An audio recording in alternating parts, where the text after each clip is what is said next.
It's Z, and I got some more Zilosophy thoughts for you. Today we're underwater. I'm not really sure why, but we're going to talk about inclusivity. But before I do, I'd like to read some fan mail. Nancy from Sheboygan says, "Hey Z, I really love your videos, but I have one question. Are you wearing pants?" You know what, Nancy? I don't think that's an appropriate question.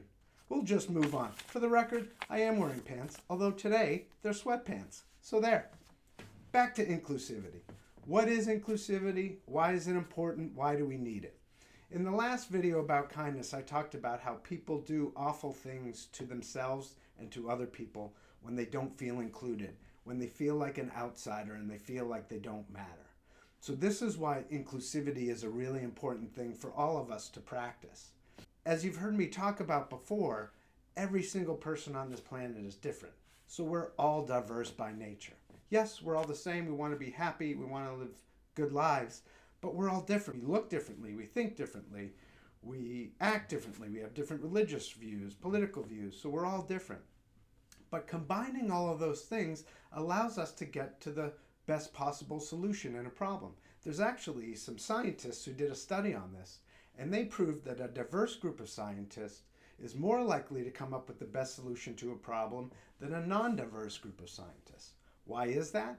Because with all of those diverse races, sexes, genders, political views, religious beliefs, all of that, they've got a bigger pool to choose from on the way they think about things and the way they try to solve a problem, as opposed to a group that just thinks singularly. And that's really become an epidemic in this country and in this world, is that we gravitate towards people who think the same as us. And we don't take time to actually have conversations with people that think differently from us. And we really should. Because again, as that study proved, there's a lot of value in that. There's a lot of value for society in us discussing things even though we don't agree. But wait, we're human beings. So like everything else, we can take inclusivity too far and force it. And that's not necessarily a good thing either. Sometimes it's okay for guys to have a guy's night and girls to have a girl's night.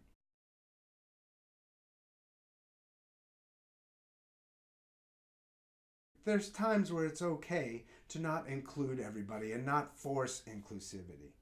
What we're really looking for is the invitation of inclusivity, for people to feel included and feel invited into spaces, into companies, into schools, into areas, and feel like they're actually welcome there. And then in certain times they may say, you know what, no thank you.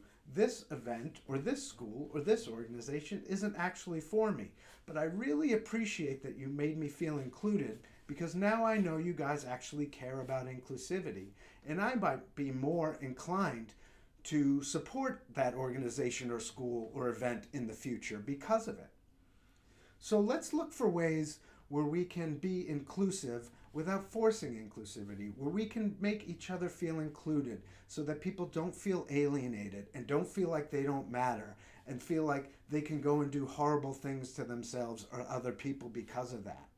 Inclusivity is really a tool that we can use to build a world like we want. It's a tool that we can use to find solutions to all the problems that we have in this world. The more we talk to each other, the more we engage in conversation with those that we don't particularly necessarily agree with all the time, the more that we'll be able to find a better solution or the best possible solution to any problem. Just like the example I used with those scientists, having a diverse group attack a problem. That's what we need to do as a society and as a world. Use inclusivity to find a way to build bridges, to find a way to build a society that works for everybody, where people feel included and feel engaged and don't feel alienated and like they're left out. So I hope you'll practice inclusivity with your friends and family, and I hope this gave you some good things to think about. There will be more Zilosophy coming at you again soon.